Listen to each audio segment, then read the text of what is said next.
வணக்கம். நான் டாக்டர் தீபா லலன். இன்னைக்கு நம்ம என்ன டாபிக் பத்தி டிஸ்கஸ் பண்ண போறோம் அப்படின்னு கேட்டீங்கன்னா, 2025ஆம் ஆண்டு புத்தாண்டு ராசி பலன்கள் தாங்க பார்க்க போறோம். இந்த புத்தாண்டு எந்தெந்த ராசிகளுக்கு ரொம்ப இனிய வருஷமா அமைய போகுது, எந்தெந்த ராசிகளுக்கு ஒரு ஆவரேஜா அமைய போகுது, எந்தெந்த ராசிகளுக்கு கொஞ்சம் டல்லா அமைய போகுது அப்படின்றத நம்ம டீட்டெயில்டா டிஸ்கஸ் பண்ணலாங்க. அதுக்கு முன்னாடி வந்து பாருங்க, எல்லாருக்கும் இனிய அட்வான்ஸ் புத்தாண்டு நல்வாழ்த்துக்கள்.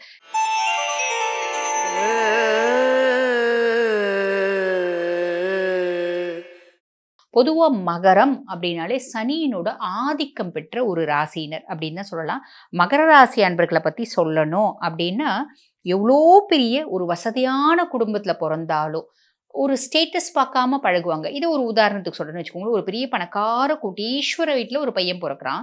அவங்க அப்பா ஒரு பெரிய ஃபேக்டரி வச்சிருக்காரு. ஃபேக்டரிக்கு பையன கூட்டிட்டு வராரு. "நீ தான் இனிமேல் பட்டு இன்சார்ஜ் எடுத்துக்கணும்" அப்படின்னு. இவரு நேரா வருவாரு. இந்த கீழ வந்து வொர்க்கர்ஸ் இருக்காங்க பார்த்தீங்களா? அவங்க வொர்க்கர்ஸோட கூட சேர்ந்து டீ குடிக்கிறது, சாப்பாடு சாப்பிடுறது, அவங்க கூட நல்ல ஃப்ரெண்ட்ஷிப்பா இருக்கிறது. இது எல்லாமே வந்து பார்த்தீங்கன்னா, மகரத்தினோட ஒரு உன்னதமான கேரக்டர்.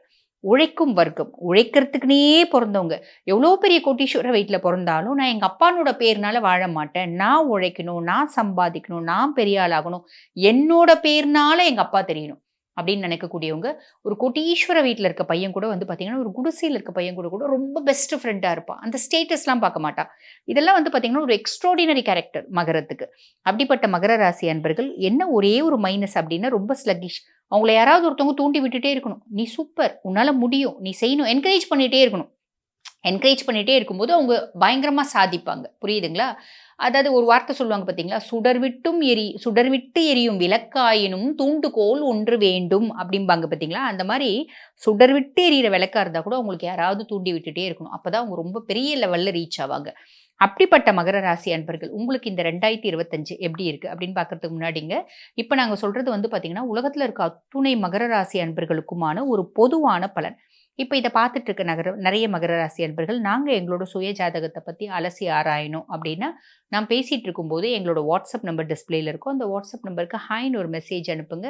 ஸ்டாஃப்ஸ் உடனே ரெஸ்பாண்ட் பண்ணி அப்பாயின்ட்மென்ட் ஃபிக்ஸ் பண்ணி குடுப்பாங்க. பேசிக்கலாம். சரி. இப்ப மகரத்த பத்தி சொல்லணும்னா, ஏறக்குறைய 7 வருஷமா ரொம்ப பாடுபட்டாச்சு. ரொம்ப அவமானப்பட்டாச்சு. ரொம்ப அசிங்கப்பட்டாச்சு. நெறைய பேருக்கு வந்து பார்த்தீங்கன்னா, நெறைய அவசொல்லுக்கு ஆளானாங்க. நெறைய பேர் வந்து பார்த்தீங்கன்னா, ஒரு பழி பாவத்துக்கு ஆளானாங்க. நெறைய பேரோட கேரக்டர் டெட்ரியேட் பண்ணப்பட்டுச்சு. நெறைய ஹஸ்பண்ட் ஒய்ஃப் பிரிஞ்சாங்க. நெறைய குடும்பத்த விட்டு பிரிஞ்சாங்க. ஸோ இழந்தது ஜாஸ்தி. காரணம் என்ன? 7 நாட்டு சனி இன்னும் போகல. ஆனா 7 நாட்டு அதாவது பொதுவா சனி பகவானுக்கு மட்டும் ஒரு குணாதிசயம் இருக்குங்க. என்ன அப்டின்னா, அந்த சனி பகவான் பெயர்ச்சி ஆவறதுக்கு முன்னாடி, அதாவது அவங்கள விட்டு இந்த ராசிய விட்டு விலகறதுக்கு முன்னாடி, சில மாதங்களுக்கு முன்னாடி அவர் நல்லது செய்ய ஆரம்பிச்சுடுவார். அதே மாரி விட்டு விலகும்போது பெருசா ஒரு நல்லது செய்வார். அப்ப மகரம் நீங்க வந்து பாருங்க, ஆ என்ன சொல்றது? மேன்மையை நோக்கி போறீங்க அப்படின்னு தான் சொல்லணும். இந்த 2025 உங்களுக்கு அமோகமா இருக்குங்க. கவலைப்படாதீங்க. ஏன்னா, சனி பகவான் அவர் தான் உங்களோட ராசி அதிபதி. எல்லாருக்கும் இவ்ளோ பெரிய நல்லது செய்றார்ன்னா, உங்களுக்கு இவ்ளோ பெரிய நல்லது செய்வார். ஸோ கவலைப்பட வேண்டாம் அப்படின்னு சொல்லலாம். உங்களுக்கான வருடம் அப்படின்னு சொல்லலாம். மீண்டும் உயிர் பெற்று எழக்கூடிய காலகட்டம் 2025ஆம் ஆண்டு அப்படின்னு சொல்லலாம். சனி 3ஆம் இடத்துக்கு போறாரு. சனி வந்து பார்த்தீங்கன்னா, ஆ பலம் அடைவார். அதாவது பொதுவா வந்து பாருங்க, சனி பகவான் 3ஆம் பாவம். இளைய சகோதர தைரியஸ்தானத்துல அவர் ரொம்ப ஸ்ட்ரென்தன் ஆவார். பலம் அடையக்கூடிய பாவம் அது அப்படின்னு சொல்லலாம். ஸோ மகரம் ரொம்ப பவர்ஃபுல்லா ஆவீங்க. 2025ல வந்து பார்த்தீங்கன்னா, எல்லாமே சரியா போகும். என்னடா இவ்ளோ நாளா வந்து பார்த்தீங்கன்னா, பட்டு சலிச்சு போச்சா? இப்ப ஏதாவது ஒரு நல்லது நடந்துச்சுன்னா, உங்களாலே தாங்க முடியாது. இது கனவு தானா? நினைவா? அப்படின்ற மாரிலாம் நம்ம வந்து கிள்ளி பார்த்துக்கிற மாரி இருக்கும். உண்மதானா? நம்ம கனவு காண்றோமா? அப்படின்னு பல விதத்துல யோசிப்பீங்க. ஏன்னா, ரொம்ப நாளா தோல்வி மட்டுமே பார்க்குறோம். ரொம்ப நாளா பிரச்சனை மட்டுமே பார்க்குறோம். ரொம்ப நாளா கஷ்டம் மட்டுமே பார்க்குறோம். அதுல மாறுதல்கள் இருக்குது. டக்குனு எல்லாமே சூப்பர் டூப்பரா நம்மளுக்கு எல்லாமே பாசிட்டிவா வருதுன்னும்போது, நம்பளுக்கே நம்ம கனவு காண்ற மாரி தானே இருக்கும். அந்த மாரி காலகட்டத்தில தான் நீங்களும் இருக்கீங்க. ஓகேங்களா? நெறைய பேருக்கு வந்து பாருங்க பூமி யோகம் உண்டு.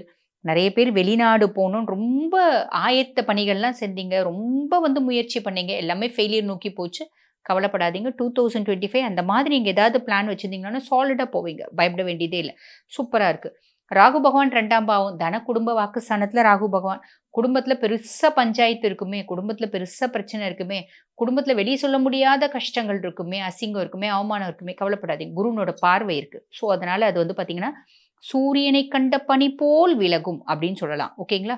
ஒரு பணிவு கலந்த துணிவு மகரத்தை உயர்த்தும். என்னங்க இது தமிழ் தான் பேசுறீங்க, ஒண்ணும் புரிய மாட்டேங்குதுங்களேங்க அப்படின்றீங்களா? துணிவா நீங்க இருக்கணும். அதாவது துணிச்சலா நெறைய விஷயம் செய்யணும். ஆனா துணிச்சலா செய்றோம் அப்படின்னு ஆணவத்தோட செய்யக்கூடாது. அகங்காரத்தோட செய்யக்கூடாது.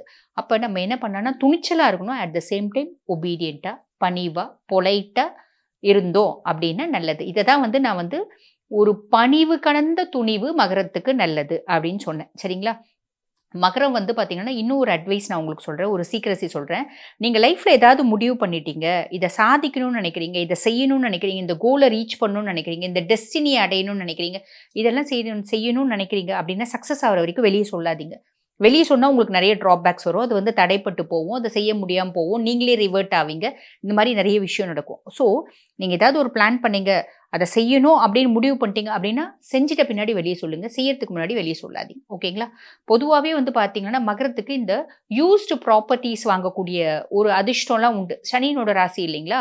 அப்ப செகண்ட் ஹேண்ட் வண்டி, அதே மாதிரி பார்த்தீங்கன்னா, செகண்ட் ஹேண்ட் ஃபிளாட்ஸு, ஆல்ரெடி கன்ஸ்ட்ரக்டட் ஃபிளாட்ஸு இந்த மாரிலாம் வீடு, இண்டிவிஜுவல் ஹவுஸ் அதெல்லாம் வாங்குறதுக்கு வாய்ப்பு உண்டு. புதுசும் வாங்குறதுக்கு வாய்ப்பு உண்டு. 2025 உங்களோட டெஸ்டினி என்ன? நீங்க உங்களோட கோல் என்ன? அத அச்சீவ் பண்ணுவீங்க. நீங்க என்ன ஆசைப்பட்டீங்க? You deserve.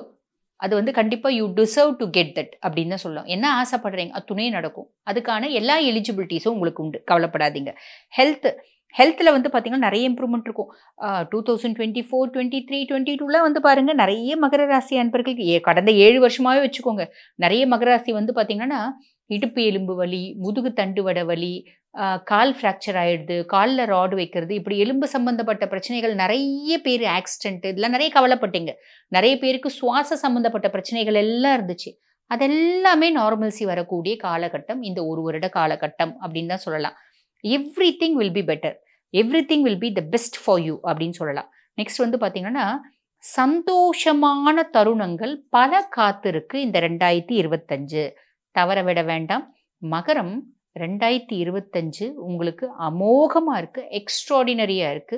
மேன்மையை நோக்கி நீங்க போறீங்க. வாழ்த்துக்கள்.